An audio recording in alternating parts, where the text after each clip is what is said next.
si reagon opozita, se duket që problemi nuk është opozita, po është qëndron pikërisht kështu. Në qoftë se Jo, nuk është problemi opozita. Baron, jo, s'është problemi, por problemi është nëse opozita nuk është... Problemi është i tillë, në qoftë se ti thua gjithë këto gjëra, ky është mendimi im personal. Po edhe shumë njerëz. Ky është mendimi im personal. Por unë ndoshta mund ta kem gabim se opozita gjykon vetë. Tani Sali Berisha del dhe vërtet para çdo proteste që tani erdhi fundi Ramës. Këtë në datën 10 rrezohet. Tani ka lënë datën 20 që mbaron, ikën Rama. Dhe ky është kilometri i fundit tot. Ky kilometri tani kush e di se do vazhdojë, se kush e di sa metra i ka... Tani e para ka një problem. E para...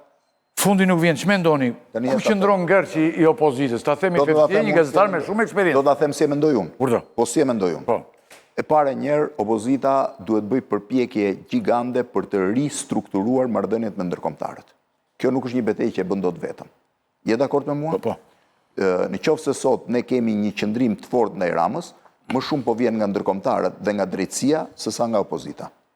E dyta, opozita duhet konsolidoj raportin dhe ta qartësoj raportin që ka me drejtësinë, me SPAK-un.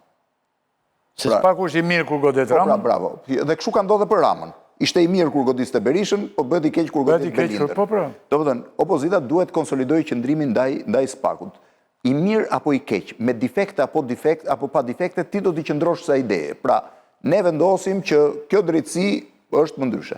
Problemi tretë dhe kryesor është duhet ketë hapa konkret. Do të thënë, në qoftë se ty të ndodh që shkon për heqjen e imunitetit në parlament, dhe parlamenti s'reagon, s'të përfill, s'të jep materialet, s'të jep datë dhe s'pyet, dhe ti prapë s'bën asgjë, del në ditën e hënë para kryeministrisë, nuk vlen.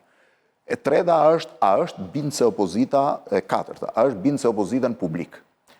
Sepse... A specifikoj pak më shumë, me që ti ke eksperiencat, gjitha eksperiencat dhe mundësin të thosh, do është më shumë se shumë kush në të pjesa e medias.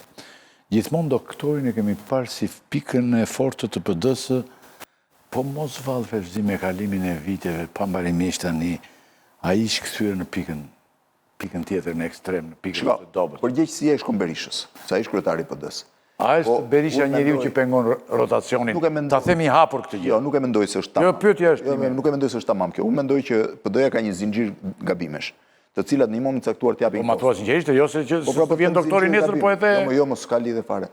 Ka një zinxhir gabimesh. Për shembull, zgjedhjet në gjykimin tim, grupi parlamentar i PD-s nuk reflekton asnjë gjë nivelin e përgjithshëm të shoqërisë shqiptare.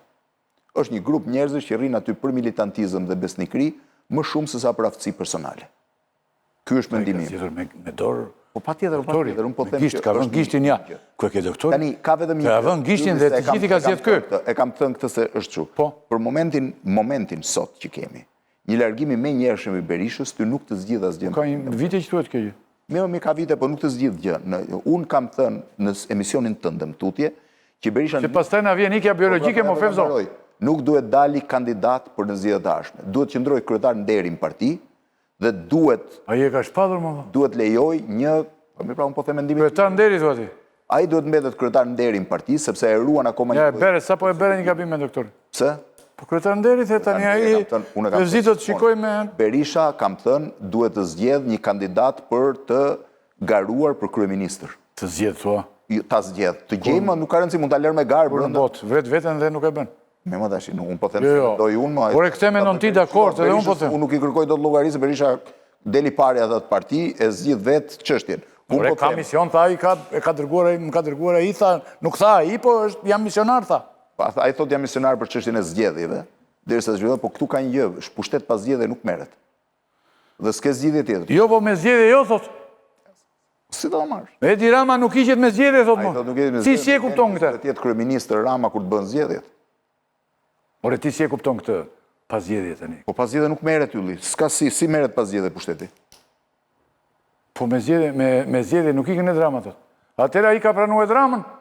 Ja, mund kërkoj. Po nuk ikën më thotë. Ore, ja e ke dëgjuar Fevzo? E kam dëgjuar. Edhe te ty e ka thënë. Bëhet fjalë që Rama të jetë kryeministër në periudhën e zgjedhjeve. Ata kërkojnë një qeveri tranzitore, qeveri e përkohshme, që në gjykimin tim nuk jep ndonjë efekt, është vetëm psikologjik. Fevzi Ermal Asimja ndërmori një nismë për bashkimin e opozitës, por partitë e reja më së shumti e refuzuan. Ju ç'mendoni për këtë nismë? Mund të bashkohet opozita në këtë mënyrë dhe nëse arrin të bashkohet, A mund të rrezikojë Edi Ramën me këtë që thotë Ermali, apo do dhe Ermali një vend aty? Nuk di, shiko, unë e para e shoh si nisëm pozitive. Është si nismë. Sepse një gjë është, Ermali Asimja me grupin e tij kanë identifikuar një gjë, që opozita kështu siç është nuk i bën dot asgjë Ramës. Je dakord me mua? Në qartë. Ky është identifikimi i parë. E dyta që vjen si pasojë e këtij identifikimi, po themi, është fakti që një bashkim i mundshëm i opozitës nuk besoj se është bashkim numrash, po ngjall një optimizëm në publik sepse tregon që problemi real është qeverisja e Ramës, nëse këta bashkohen të gjithë. Por ajo që kuptova unë i kisha në studio të gjithë, është që nuk janë të përgatitur, sepse secili mendon që do marrë në gjë nga skalionet e dezertorëve të tjetrit. E ke parasysh? Dhe më shumë e shohin si një çështje personale se një çështje të politikës. Tani çfarë ka ndodhur në Itali? Ju dhe unë kemi qenë prezent. E majta italiane nuk e mund të dot Berlusconin, ylli apo jo. Dhe çfarë bënte? Krijonte një koalicion që quhej Ulivo, që vendoste Romano Prodin, që nuk ishte përfaqësuesi asnjërs prej këtyre partive të mëdha. Dhe ky përfaqësues arrinte që të neutralizonte Berlusconin kulmin e fuqisë tij. Po, këtu e kemi të shkruar që është misionari. Mirë tani, unë po them të mblidhen njerëz. Çfarë duhet bërë tu aty? Jo, unë po them, dëgjoj, Ylli, nëse Agron Sheh. Se ja, se për shembull, por tani ka një problem, se nëse këta mblidhen në një tryezë dhe s'bjen dakord, nuk ka ndonjë problem apo jo. Qartë. Por ti pa u mbledhur në tryezë, nuk i thua dot problemet. Ti shkon në tryezë dhe thua, nëse nëse do isha Agron Sheh apo Dreti Glapaj, mund thosha që ne duam një figurë të re jashtë të gjitha partive tjera. Po ti thua që po u bashkuan këta dhe me zotin Berisha e rrezikojnë Ramën? Nuk besoj se rrezikojnë për momentin, por ne duhet shohim, ne nuk dimi një gjë, asnjë nga ne nuk e di se sa është rënja dhe goditja që ka marrë në elektorat Rama mbas çështjes Balluku dhe mbas çështjes Akshi. Apo jo? Qartë. Këtë e kalkulon dot ti? Se kalkulojmë dot. Ne nuk e dim këtë. Edi Rama do të jetë në Kosovë sot dhe nesër. Do më dalë në një miting ndoshta aty të gjithë ka vajzur tani për është ky problemi i UÇK-s.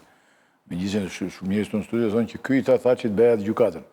Megjithëse tha që duhet ta kishte mendin vetë mos e bënte, po Edi Rama do të shkojë në Washington. Gjykata ka dhënë problem. Ka deformuar të gjithë objektin e saj. Edhe mund mos e bënte vetë vrasin.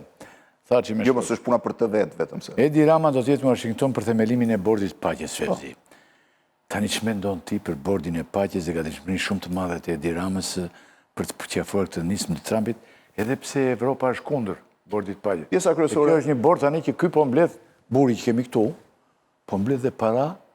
Po nuk besoj që Shqipëria do japi para. Unë nuk besoj që do jap, se pa para ky të përzemo. Po para s'kemi. Ai të del të jep fermanin Donald Trump i thotë do japim para?